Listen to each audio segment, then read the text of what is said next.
High viewers, feeling very bad అండి. పండగ రోజు ఇటువంటి న్యూస్ చెప్పాల్సి వస్తుందని అసలు ఎక్స్పెక్ట్ చేయాలి. మరో మరణం.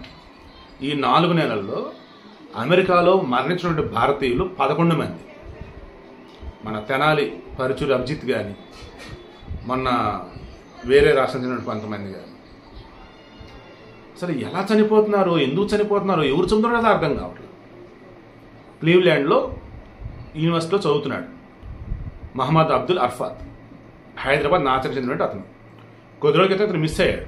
వాళ్ళ అమ్మా నాన్నలు ఎంబసీ వాళ్ళని, ఇక్కడ గవర్నమెంట్ అందరిని అడుగున్నారు, మా అబ్బాయి మిస్ అయ్యాడయ్యా, దయచేసి కాపాడండి, ఎక్కడున్నాడంటే అని చెప్పేసి. తీరా ఇప్పుడు మొత్తం చెక్ చేస్తున్నప్పుడు తెలిసింది ఏంటి, చనిపోయి కనపడ్డాడు. ఆల్రెడీ మిస్సింగ్ కంప్లైంట్ ఆల్రెడీ ఇచ్చున్నారు, సర్చింగ్ ఆపరేషన్ జరుగుతుంది కదా, ఇక దాంతో బాడీ దొరికింది కదా, ఇంకా ఇండియాకి త్వరగా పంపిస్తామని చెప్పేసి అన్నారు. అమెరికాగా చదువుకోవడానికి వెళ్తున్నామా మనం, లేదన్నప్పుడు చావడానికి వెళ్తున్నామా?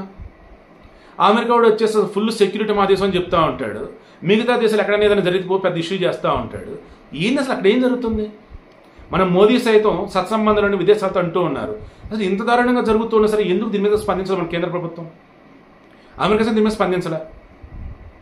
ఈ అబ్బాయి పాపం మాస్టర్స్ చేయడానికి లాస్ట్ ఇయర్ వెళ్ళాడు పాపం. ఇంత దారుణమండి. సో నేను నెత్తిన మొత్తుకుని కూడా చెప్పేది అదే, దయచేసి మీరు విదేశానికి వెళ్ళటానికి ముందు మన దేశంలోనే చదువుకోవడానికైనా జాబ్లో ముందు చూసుకోండి.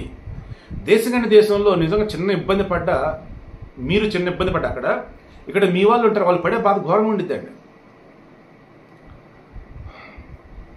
మిస్ అయిన కొడుకు కోసం ఎదురు చూస్తున్న తల్లిదండ్రులకి పాపం అతని బాడీ వస్తుంది ఇప్పుడు అమెరికా నుంచి. ఫీలింగ్ వెరీ వెరీ బ్యాడ్ అండి.